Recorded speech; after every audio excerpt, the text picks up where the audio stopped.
Winston has been enjoying doing downs here very much, but I want to make sure that he stays consistent with you.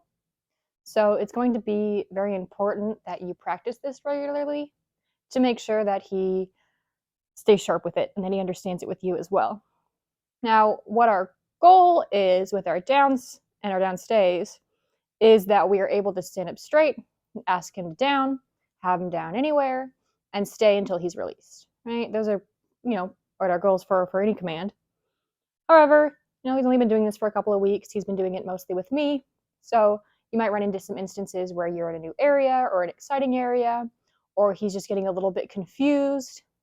So I want to go over how to help him in those situations. Again, our goal is to be able to just ask him and have him down with us standing up. What are you doing? Come on, good boy. Down.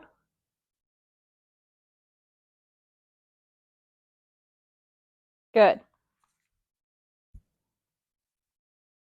Like that. Yes. Down. Good.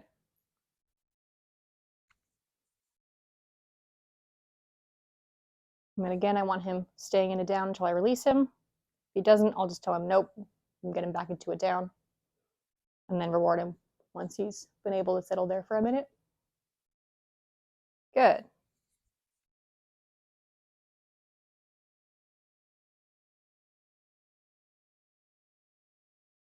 Break. Well done. Good boy. Well done. Thank you. Again, that's what it should look like. And once he figures out that we're doing them, he tends to be pretty quick with them, which is great, but also has led to some confusion if we haven't warmed up, right? Because he knows when we're working on downs, he'll start offering them.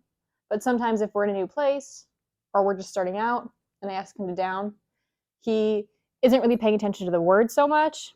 He's used to waiting a second, figuring it out, doing it, getting rewarded, and then just trying that a bunch of times whenever I ask him to, which is fine. I like him trying it, but obviously we want him more consistent about just doing it when asked.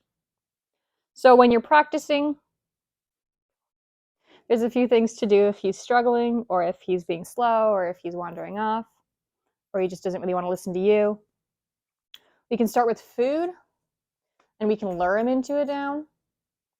And so I'm going to do the hand signal that he learned with down to help him out. So what I want to make sure that we're doing when we do this is that we always say the word first and then make the motion, because he's going to be paying attention to the movements we make more so than he is to what we're saying. So if I'm doing down and this at the same time, he's not going to be listening to what I'm telling him. He's going to be watching, this. And we're going to have a hard time when we just ask him to down. We're going to wonder why he's not doing it. It's because he thinks down means this. That being said, it's a good way to practice, or if he's confused, you're outside and it's new and there's a lot going on, we can use this hand signal to help him out because it's a little bit more obvious of a cue to him.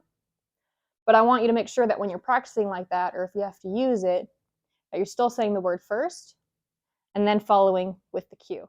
Down. Good. Yes. Good boy.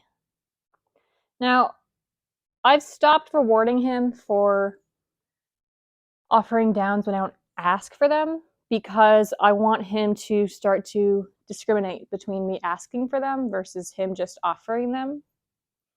If you're having a hard time at home with him doing these, or you're in a new place and you're having a hard time with him doing these, and he figures it out and he starts offering downs really quickly, you can reward in those situations.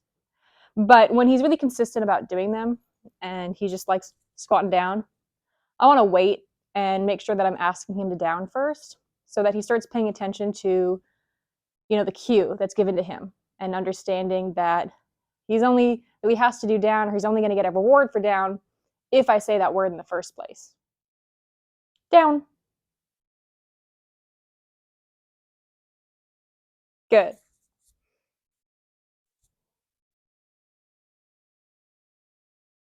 So while you can use that food lure to help him in a new place, or when you are first doing, your initial practice sessions, that's fine. But I don't think he really needs that, or at least he doesn't need that for very long. So I want you pretty quickly to get in the habit of asking him once. Hey, thank you. And then giving him a second to think about it, right? Because you can see here, nope. Wait. Thank you. You can see here that when I ask him, sometimes it takes him a second to process what I asked for and figure out what he's supposed to do.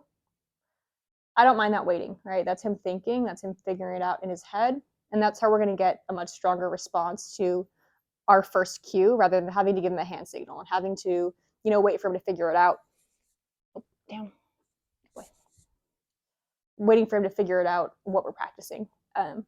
So I'll give him a second. What you'll notice he does too occasionally is he'll kind of do a half down where he'll put one elbow on the ground, or he'll put, nope. Thank you. Or he'll put just his chin on the ground. And in these situations, I don't usually reward until he goes all the way down, unless, say, we're outside or we're in a new place and he's really distracted or he's having a hard time. Then I might reward those half downs for 5 or 6 reps before I expect him to go all the way down, just so that he doesn't get, too frustrated and lose hope and just give up on it at all. We can continue to build his response to hearing down by rewarding those half downs and letting him know that he's on the right track.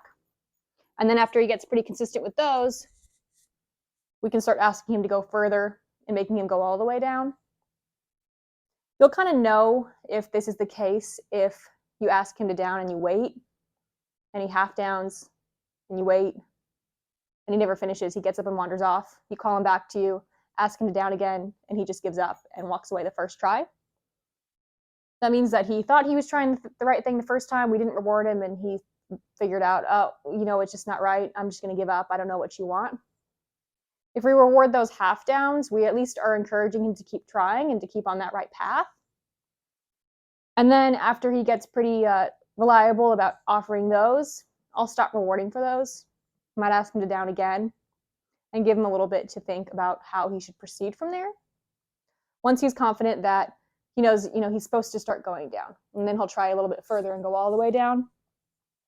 But we don't want to get stuck like that, because what we're going to end up teaching him is that down means half down.